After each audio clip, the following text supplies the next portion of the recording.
Et votre invité aujourd'hui en direct sur Boursorama dans la grande interview, c'est Pierre Larouturou. Bonjour. Bonjour. Merci d'être là avec nous, économiste et cofondateur de Nouvelle Donne. On a envie de vous entendre sur la première réforme du quinquennat Macron, cette réforme du Code du travail, du marché du travail.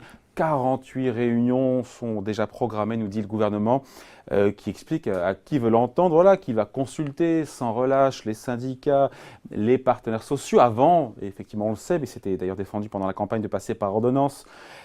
Ça prouve quand même toutes ces consultations, 48 consultations, qu'il n'a pas envie de passer en force, le gouvernement, non? Qu'il y a de la concertation. Ou alors est-ce que le gouvernement cherche à endormir tout le monde, comme a dit Pierre Laurent, le patron du Parti communiste français? On ne sait pas, le fait de faire des consultations est une bonne chose. J'aimerais quand même revenir 2 minutes sur le débat précédent.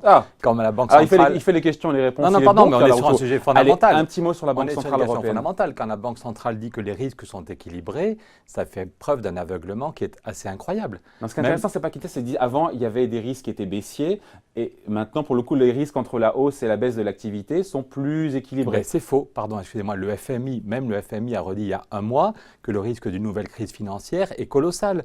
Le niveau de dette aux États-Unis, on vient d'avoir les chiffres pour l'ensemble de 2016, le niveau de dette a augmenté 4 fois plus vite que le PIB aux États-Unis. Il faut 4 doses de dette supplémentaires pour avoir une dose de croissance. On a quoi, et la dette des ménages, quel niveau la dette totale de mémoire de plus de 2200 milliards de dette totale en un an. On arrive, ça dépend si vous tenez compte de la dette des acteurs financiers ou pas, mais on est de l'ordre de 250% du PIB. Ouais. Ce qui est clair, même les Échos en a parlé la semaine dernière, c'est que le niveau de dette privée est pire qu'en 2008. Ça, c'est les États-Unis. Mais dans le monde entier, on a eu Jacques Delarosière, ancien patron du FMI, qui a dit qu'effectivement, aujourd'hui, il y a beaucoup de dettes dans le monde, mais qu'elle est acceptable puisque les taux d'intérêt sont très bas. Oui, mais elle est indolore aujourd'hui, cette dette. Mais excusez-moi, ça c'est faire preuve d'un aveuglement qui est très inquiétant et très dangereux. De faire preuve de court terme. En Chine, il a fallu mettre 44% du PIB sur la table en un an. Je répète, l'augmentation de la dette privée. Je ne parle pas de la dette publique, je ne parle pas du shadow banking, c'est-à-dire les crédits pas clairs qui ne sont pas vraiment dans la comptabilité, mais rien que l'augmentation de la dette privée propre identifiée, il a fallu mettre 44% du PIB sur la table en Chine en un an pour que la bulle immobilière continue d'enfler. Le collapsus généralisé. Ok, mais pardon, mais vous me trouvez ça équilibré? Pardon, vous trouvez que les risques… Voilà, il a fallu, vous venez de le dire, pour éviter une récession violente, il a fallu mettre 44% du PIB sur la table. En Chine. En Chine, c'est quand même les deux moteurs de l'économie mondiale qui sont les États-Unis et la Chine peuvent exploser n'importe quand. On a tous eu des livres d'histoire quand on était en terminale. La crise de 29, c'était la deuxième crise. Il y avait eu une première crise en 1920-21. On n'est pas totalement dans la même configuration aujourd'hui. On aurait pu dire ça il y a quelques années, mais aujourd'hui, on n'est plus dans cette configuration. On voit bien, même l'OCDE dit la croissance mondiale va mieux. Mais pardon, c'est pas suffisant, 3,5%, mais ça va mieux. Excusez-moi si… Écoutez, on n'est peut-être pas d'accord, donc je le dis. Moi, je me souviens quand Dominique Strauss-Kahn, en 2005, se foutait de moi quand j'expliquais qu'on allait vers une crise financière aux États-Unis. Je montrais la courbe de la dette et le taux d'épargne qui devenait négatif. Et Dominique Strauss-Kahn ricanait en expliquant la Larouturou s'inquiète pour rien, il n'y a aucun risque de crise. Et c'est pour ça que les banques centrales, effectivement, font très attention. On les voit, elles sont à la manœuvre derrière, en avançant à pas compter. Comme citoyen, comme responsable de Nouvelle Donne, si on a créé Nouvelle Donne, c'est qu'on veut permettre aux citoyens de reprendre en main leur avenir et de comprendre la situation. C'est faux, c'est un mensonge. Que de dire que les risques sont équilibrés. Ce qu'a dit Mario Draghi. Voilà, et encore le mois dernier, le FMI a consacré 20 pages au fait que les risques d'une crise financière sont aujourd'hui beaucoup plus importants, même qu'en 2007-2008. Donc c'est juste faux. Donc vous tirez la sonnette d'alarme en disant voilà, il y a trop de dettes alors en Chine, aux États-Unis, partout dans le monde? Un peu partout, oui. C'est ce que dit Stiglitz, c'est que depuis 2008, on s'est contenté de déplacer les fauteuils sur le pont du Titanic. Et il faut mettre en permanence une transfusion. Pourquoi est-ce qu'il faut de plus en plus de dettes? Pourquoi est-ce qu'en Chine, il faut 44% du PIB de dettes supplémentaires pour maintenir la croissance? Pourquoi aux États-Unis… Mais je vais vous prendre le contre-exemple parfait, celui du Japon. Ils ont 300-400% du PIB en dette quand on cumule privé, public, tout. Ils ne sont pas… voilà. Parce que, voilà. Non, mais ils ont la croissance, ils ont un taux de chômage qui est bas. Ils ont la croissance, le Japon à 0,7 par habitant. Mais le Japon a une croissance qui n'arrive… C'est le pays qui ils ont un taux de chômage à 5%, ils ont un taux de chômage à 5%, ils n'ont pas malheureux non plus. Ils ont fait il y a quelques mois le 52e plan de relance au Japon. Le Japon n'arrive pas à sortir de la trappe. Je veux dire quoi? Je veux dire juste qu'ils ont moins de 5% de chômage. Oui, mais il faut voir tous les petits boulots, pardon. Il faut voir tous les gens qu'on occupe à des petits boulots qu'en Europe on a supprimés parce qu'ils n'ont aucune utilité sociale. Non, ça veut dire qu'il y a beaucoup beaucoup de dettes au Japon et ça tient parce qu'il y a une banque centrale qui est contrainte, qui ne peut plus Ok. relever ses taux. Moi, juste ce que je vous dis. Et on ne sait pas comment ça va se finir, mais Comme en tout cas, économiste le et Japon… comme citoyen, je me souviens comment j'avais droit à des ricanements en 2005. Je disais on va vers une crise financière majeure. Et On va aujourd'hui, selon vous, vers une crise Oui, financière je sais majeure, pas, c'est dans- même si, encore une fois, à la manœuvre, il y a des banques centrales qui ont l'air quand même bien pilotées. Mais les banques centrales, elles font ce qu'elles peuvent pour limiter la casse. Elles ont fait du bon boulot jusqu'à présent. Tout à fait. Mais ce qui est dramatique, c'est de voir que justement, grâce aux banques centrales, on a évité une catastrophe en 2008-2009 et de voir que 9 ans plus tard, on ne s'est pas attaqué à la racine des problèmes et que c'est uniquement par plus de liquidité qu'on maintient un peu de croissance. Si on en revient à la France, si la régie peut envoyer la courbe de la croissance… Il est fabuleux, Pierre Larouturou. On parle de ces sujets. Merci, vous pouvez le Si dire la plus régie peut souvent. lancer les Merci trucs, la il est régie, bon. merci Il pour va les prendre mon commentaires. job. Merci David pour ces commentaires élogieux. C'est intéressant parce qu'on voit quoi? On voit la croissance en France depuis plus de 50 ans. Voilà. Mais ce graphe-là, on aurait pu le mettre dans n'importe quel pays au monde. C'est la croissance en France depuis 1960, mais quel que soit le pays, c'est effectivement Voilà, le syndrome de la peur de la stagnation Donc, je ne séculaire. sais pas si on Il y a le moins voit. de croissance. On le voit très bien. On le voit là. Donc, On le voit dans les années parfaitement. 60, 5,6, puis 3,7 de croissance dans les années 70, puis 2,2. Voilà.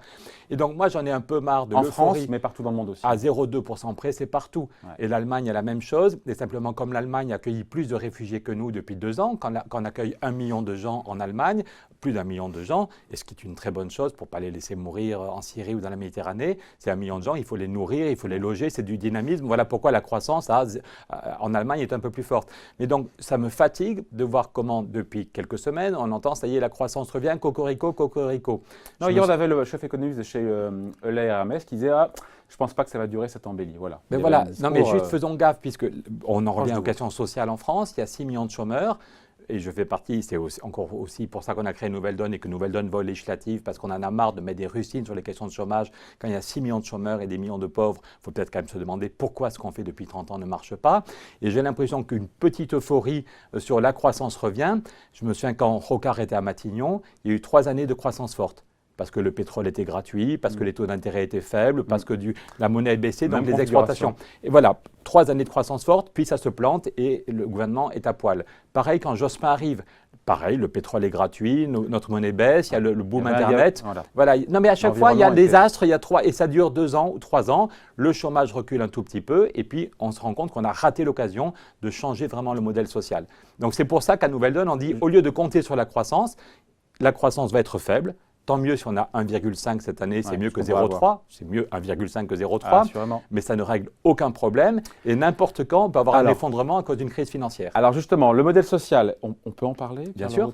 Alors justement, voilà, ces 48 réunions, cette cinquantaine de réunions qui sont prévues entre la ministre du Travail et les différents partenaires sociaux, on comprend bien le message du gouvernement, ce n'est pas de passage en force. Est-ce que vous êtes d'accord, vous convenez que… Oui. La méthode est bonne sur le fait de négocier, oui. Après ça, on voit tous les 2 jours dans la presse des fuites. On ne sait pas si c'est des documents qui sont en préparation ou pas. Mais, démentis à chaque fois par le gouvernement, tout à fait. Par la ministre du Travail. Voilà, mais démentis, voilà. Donc on ne sait pas, on ne va pas faire de procès d'intention. Mais ce qui est sûr, c'est que quand on parle du modèle de flexi-sécurité, par exemple du Danemark, il y a effectivement un droit du travail qui est plus facile. C'est plus facile de licencier au Danemark, parlons franchement, c'est plus facile de licencier. Mais être au chômage n'est pas dramatique au Danemark. Parce qu'on retrouve rapidement un travail. Et surtout, oui, et parce que vous avez 90%, quand vous tombez au chômage, vous gardez 90% de votre revenu. Et ça du salaire brut. Du salaire net, vous gardez 90%. Contre 70% en France. Oui, donc, et ça peut être pendant 4 ans. Donc ça veut dire qu'il y a un vrai accompagnement. Le plus généreux. Voilà, donc du coup, être licencié n'est pas un drame parce que il n'y a aucun risque de tomber dans la pauvreté. Vous gardez 90% de votre salaire pendant 4 ans. C'est plafonné pour les cadres, tout à fait. Non, mais pour monsieur, madame, tout le monde, être au chômage n'est pas un drame et on a assez à donner les moyens que… Donc, on ne peut pas tomber dans la pauvreté. C'est le paradoxe, c'est qu'on a une durée d'indemnisation qui est beaucoup plus longue qu'en France, jusqu'à 4 ans contre 2 ans en France, sauf si on a 50 ans, 3 ans. Mais on retrouve plus rapidement aussi un travail. Tout à fait. Parce que le vrai sujet, c'est ça. Bien sûr. Non, mais David, si on reste une minute, c'est terrible. Donc, or, pour le moment, dans les projets du gouvernement, on ne voit pas cet aspect de sécurité. On voit bien… On voit le flexi. On voit la flexi, que ce serait plus facile de licencier, mais on ne voit pas la sécurité. Et après ça, dans la flexibilité, c'est comme le cholestérol. Vous savez, il y a le bon cholestérol qui permet de faire des hormones et que nos organes communiquent, et le mauvais cholestérol qui vous pouvez avoir une crise cardiaque. Et sur la flexibilité, il y a est-ce qu'on va toujours faciliter les licenciements ou est-ce qu'au contraire on veut faciliter… Pardon, je finis. Au Canada, il y a la flexibilité interne. Et Nouvelle Donne voudrait mettre ces idées en place en France.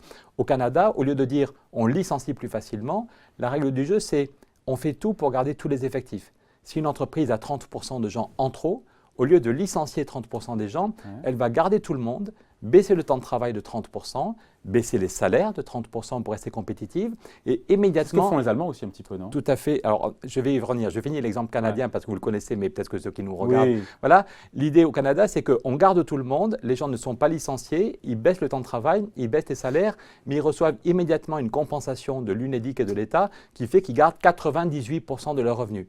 98% de leurs revenus. Sur quelle durée? Tant que l'entreprise est en difficulté. Parce qu'ils ont fait le calcul que si ces gens sont au chômage, ils vont payer moins de TVA, payer moins d'impôts, qu'ils perdent leurs compétences. Et la plupart des patrons ne sont pas des salauds et n'ont pas de plaisir à licencier quelqu'un. Donc si on peut garder les effectifs tout en acceptant l'idée qu'il y a moins de boulot et qu'au lieu de licencier, on garde tout le monde, c'est une bonne chose. Donc ce qui m'inquiète, c'est qu'en France, que ce soit la loi travail ou a priori ce qui se prépare, on nous explique toujours c'est la flexibilité externe, c'est favoriser les licenciements, favoriser les licenciements. Mais encore une fois, favoriser les licenciements parce que derrière, il y a beaucoup de petits patrons, de TPE, de PME qui n'ont pas une flopée, une bardée d'avocats. Et c'est vrai que pour eux, le procès au prud'homme, suite à un licenciement abusif, ça met parfois en risque la pérennité de leur boîte. Il faut se mettre à leur place, il faut les écouter aussi. Vous comprenez que le fait de plafonner, encore une fois, savoir… combien ça va coûter? Écoutez, ça peut rassurer pour embaucher. À Nouvelle-Donne, parmi ceux et celles qui sont candidats et candidates aux législatives, on a en même temps des gens qui sont au chômage, des gens qui sont salariés, des gens qui sont patrons de PME. Hier, je faisais un meeting avec quelqu'un qui est patron de PME, qui a 80 salariés. Mais il vous l'a dit que la procédure elle est aléatoire, que ça peut durer 1 an, donc, ça peut durer jusqu'à 3 ans, jusqu'à 4 ans. Vous savez que pour un même cas de figure, à 3 endroits différents de la France, pour un même cas de figure, on peut avoir des indemnités de licenciement à payer qui vont du simple au triple. Je ne vous ai pas dit qu'on était hostile ni à la simplification du droit du travail. On pourrait avoir un droit du travail qui est beaucoup plus simple et qui en même temps protège et beaucoup plus efficace. Donc on n'est pas du tout hostile à la négociation, à la simplification et au fait qu'il faut mais vous êtes hostile au plafonnement des indemnités prud'homales. Mais par contre, si c'est pour faciliter, si ça va toujours dans le même sens, vous avez vu d'ailleurs le jour que Emmanuel Macron a reçu à l'Élysée d'abord M. Gattaz pour le MEDEF, mais après ça le patronat des PME, on l'oublie, qu'il n'y a pas que le MEDEF, et le patron de tous les patrons de PME en France a dit, voilà, la CPME a dit, je ne suis pas demandeur si c'est pour augmenter la concurrence entre PME, si c'est pour, il faut en même temps simplifier le droit du travail, et en même temps, dont certains rigolaient quand Emmanuel Macron le prononçait, il faut le faire pour de vrai. On peut simplifier le droit du travail et en même temps donner une vraie sécurité aux salariés. Mais pour l'instant, c'est une régression sociale pour vous, ce plafonnement? Si c'est juste plafonner les indemnités prud'homales, c'est une régression il faut voir, il faut éviter les inégalités effectivement sur le territoire. Ce qui m'inquiète, c'est si on veut encore faciliter les licenciements d'un contexte où il y a 6 millions de chômeurs. Je répète, le Canada a mis en place un système qui est équilibré et qui évite des milliers de licenciements. Et vous l'avez dit, en Allemagne, il faut faire gaffe parce que les gens confondent deux choses très différentes qui ont été faites en Allemagne. C'est la multiplication des petits boulots précaires, c'est en 2004. Et par contre, le système canadien a été mis en place en Allemagne en 2008-2009. Quand l'Allemagne tombe en récession, au lieu de faire des paquets de licenciements comme en France, Angela Merkel accepte de bouger. Et il y a eu 1 500 000 salariés en Allemagne. 1 500 000 salariés qui ont profité du Kurzarbeit, c'est-à-dire travailler moins pour licencier moins. En France, c'est un sujet tabou, mais en Allemagne, Angela Merkel a dit « Ok, on va travailler moins pour licencier moins ». 1 500 000 salariés qui ont baissé de 30% leur temps de travail et Angela Merkel maintenait 98% du revenu avec formation sur le temps libre. Pourquoi est-ce que la question du temps de travail est tabou en France? Nouvelle-Donne pense que c'est une question fondamentale. C'est une question idéologique en France, il y a beaucoup d'idéologie derrière tout ça. Oui, or voyez, on est dans un studio où il y a au moins 4 caméras. Oui. Autrefois, il y aurait eu 2 ou 3 personnes derrière chaque caméra. Maintenant, il n'y a plus personne. Donc, on vit une vraie révolution aux États-Unis comme en Europe. Est-ce qu'on est capable d'en parler sereinement et de voir comment on évolue? Il y a besoin de moins de travail. Ça serait une bonne nouvelle si on était capable de relancer des négociations sur une baisse intelligente du temps de travail. Pour clore le sujet, si vous le voulez bien, Pierre Larouturou, sur les indemnités de licenciement plafonnées au prud'homme, le harcèlement, la discrimination sont exclus du champ d'application de la réforme, ce qui est pour le coup plutôt une bonne chose. Après, on se dit en même temps que si le plafonnement passe, les salariés pourraient justement aller vers ce motif de harcèlement, ce motif de discrimination, pour avoir un transfert finalement. Écoutez, moi je fais confiance au juge des prud'hommes pour dire s'il y a du harcèlement, on le sanctionne très gravement. S'il n'y a pas de harcèlement, il n'y a pas de harcèlement. Non, mais s'il n'y a plus de plafonnement pour motif de harcèlement et de discrimination, les salariés auront tendance justement à attaquer sur ce motif-là. Moi, je fais confiance au juge des prud'hommes et si un salarié dit qu'il y a harcèlement mais qu'il n'y a pas harcèlement, et le juge des prud'hommes ne lui donnera pas gain de cause sur ce point-là. Et par contre, s'il y a harcèlement, il faut effectivement, surtout dans un contexte où il y a 6 millions de chômeurs, il y a beaucoup de salariés qui souffrent parce qu'ils acceptent des conditions de travail. Autrefois, quand quelqu'un n'était pas content de son travail, il donnait sa démission, il retrouvait du boulot ailleurs en 3 mois. Tandis qu'aujourd'hui, il y a beaucoup de gens qui souffrent au travail. On va pas Quel temps d'ailleurs en moyenne en France aujourd'hui pour retrouver un travail? Je n'ai pas ce chiffre-là pour le coup. Je ne sais pas. En moyenne. Je ne l'ai pas non plus. Mais ce n'est pas 3 mois. Hein. Ah non, c'est beaucoup plus long, hélas. Bon, les syndicats, hormis la CGT, on n'est pas surpris, mais ils semblent prêts à jouer le jeu comme de la concertation quand on écoute leur déclaration avec l'exécutif. Ils ont compris qu'avec une Assemblée nationale qui est à la main du président, finalement Emmanuel Macron a les coups des franges pour faire un petit peu, en tout cas pour appliquer son programme. Donc pour eux, la stratégie pour les syndicats hors CGT, c'est de peser de l'intérieur, finalement de peser sur la réforme, mais via la concertation, via la négociation. C'est ça la stratégie? Et nous, à Nouvelle Donne, notre stratégie, c'est d'avoir si possible quelques députés, on va voter dimanche, et de faire entendre des idées. Il faut mettre plus de choses dans la négociation. Il faut refuser ce qui paraît dangereux. Si c'est toujours faciliter les licenciements, c'est dangereux. Mais il y a d'autres choses à faire pour muscler l'emploi. Par exemple, sur les PME, vous en parliez l'autre jour, il y a 60 000 PME qui meurent chaque année. Ouais. 60 000 PME, en particulier parce que les grands groupes les font travailler et ne les payent pas. Et les font poireauter pour payer les factures. Ça représente 14 milliards chaque année. Ouais. 14 milliards, c'est pas anecdotique. 14 milliards qui manquent dans les caisses des PME avec un groupe qui dit « Oh, lui, c'est une PME, il n'a pas d'avocat, je suis son principal client, il ne me fera jamais de procès. » Ce que dit Nouvelle Donne, c'est une idée assez révolutionnaire, mais super efficace. C'est que la Caisse des dépôts… Elle publie le nom Non, c'est… on pourrait faire… Oui, on pourrait le faire. Merci, on va rajouter ça dans notre programme. Non, ce que dit Nouvelle Donne, c'est que la Caisse des dépôts pourrait avoir un rôle d'assureur pour toutes les PME. Et si le travail est fait, si la facture est valable, mais que la facture n'est pas payée, la Caisse des dépôts met l'argent sur la table pour la PME au bout de 2 mois. Et c'est la Caisse des dépôts qui se retourne vers le mauvais payeur. Et ça change, ça ne coûte rien pour nos impôts, vous et moi. C'est un décalage de trésorerie. Mais ça change tout. Ça change tout pour le rapport de force. Ah ouais. C'est plus une PME tremblante qui hésite à attaquer son client. C'est la Caisse des dépôts. C'est la Caisse des dépôts et donc le client sait qu'il devra payer la facture, payer ses frais de dossier et payer une amende. Donc voilà typiquement quelque chose qu'on pourrait mettre dans une nouvelle donne sociale et ça protégerait les PME et ça évite des milliers de licenciements. Le gouvernement n'a pas de plan caché, a dit Muriel Pénicaud, la ministre du Travail, et pourtant il y a cette note dont on a moins parlé, qui est sortie dans l'IB, vous avez dû voir cette semaine, note de travail qui émane de la Direction générale du travail, qui porte à croire que le gouvernement pourrait aller beaucoup plus loin en matière de flexibilisation du marché du travail que ce qui est attendu, en tout cas ce qui était dans le programme d'Emmanuel Macron. Est-ce que vous aussi, vous pensez qu'il veut aller plus loin et qu'il y aurait peut-être un plan caché? Ça m'inquiète parce que quand Libération sort ça, la ministre botte en touche, mais pas elle dit c'est une note d'un des conseillers que je n'ai pas demandé. Et je voudrais juste dire aux futurs députés, aux membres du gouvernement, qu'on ne peut pas faire n'importe quoi, que le modèle de précarité généralisée, on se demande pourquoi les gens ont voté pour Trump aux États-Unis. Mais il y a une souffrance sociale terrible. Le pays qui sert de modèle à la plupart de nos dirigeants, c'est les États-Unis. Ils pensent qu'il y a le plein emploi. Et en fait, on voit que le taux d'activité, je ne vous ai pas apporté toutes les courbes de Nouvelle Donne, mais on voit que le taux d'activité s'effondre aux États-Unis. Il est remonté le mois dernier, non, il a encore baissé dans le mois dernier de moins 0,2. Il se trouve que je suis tous les mois. Ah, le taux d'activité, pardon. Tout à fait. Le taux d'activité, aujourd'hui, il y a moins de 60, pardon de vous contredire, il était monté il y a un mois et puis il est redescendu. C'était le mois d'avant, pardon. Mais bon, si on regarde les grandes tendances, si on sort c'est la baisse. Voilà, si on prend le taux d'activité, il n'y a plus que 63% des adultes américains, moins de 63% des adultes qui sont sur le marché du travail. Et parmi ceux et celles qui ont un boulot… On était dans les années 90 à 80%. Oui, tout à fait. C'est vraiment une chute impressionnante. Et en même temps, parmi ceux et celles qui sont salariés, il y a tellement de petits boulots que la durée moyenne est tombée à 33 heures. Le MEDEF, quand il nous donne la durée moyenne du travail aux États-Unis est tombée à 33h07 par salarié actif. Voilà. 33 heures par quoi? 33,7 heures par semaine. Par semaine, ah oui. Non, mais c'est pour dire que les gens croient, ceux qui nous disent qu'il faut accepter la flexibilité, qu'il faut simplifier le droit du travail et que ça va tout régler. Leur modèle, c'est les États-Unis. Et en fait, on voit qu'aux États-Unis, il y a plus de 90 millions de gens qui ne sont plus sur le marché du travail. Voilà. Et que parmi ceux et celles qui ont un boulot, y compris dans les services, et pas seulement dans l'industrie manufacturière, il y a tellement de petits boulots que la durée réelle est tombée à 33 heures et des poussières. Donc, est-ce qu'on est capable, sereinement en France, de mettre sur la table la métamorphose du travail?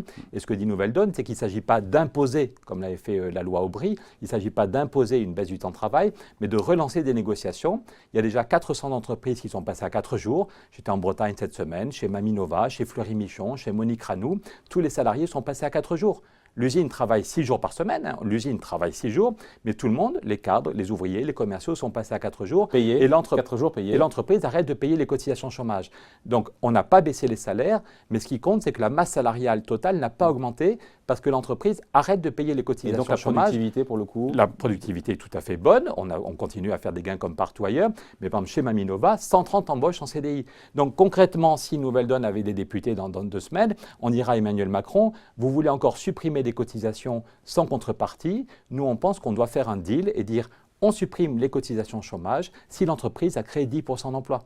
Parce que ça fait 30 ans qu'on fait des exonérations avec un effet marginal sur l'emploi. Donc peut-être qu'on pourrait, dans une négociation, dire et donner la parole à des pionniers. C'est très bien de faire des concertations, mais est-ce qu'on peut donner la parole à des entreprises, aux Sur le terrain. salariés et aux patrons qui ont innové? Il y a 400 entreprises qui ont déjà mis en place ces idées. J'étais à Pau il y a 2 semaines, c'est des PME. Il y a 3 PME de Pau où on est passé à 4 jours. Chacune a embauché un salarié.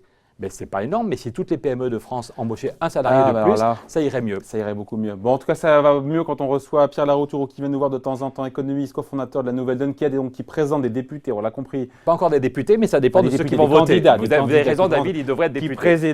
Qui présente des candidats à la députation. Donc, ça sera le premier tour, c'est dimanche. Merci à vous, Pierre Et Larouturou. toutes les infos sur nouvelledonne.fr. Il est trop fort. Pierre Larouturou était votre invité aujourd'hui en direct sur Boursorama. Merci. Merci.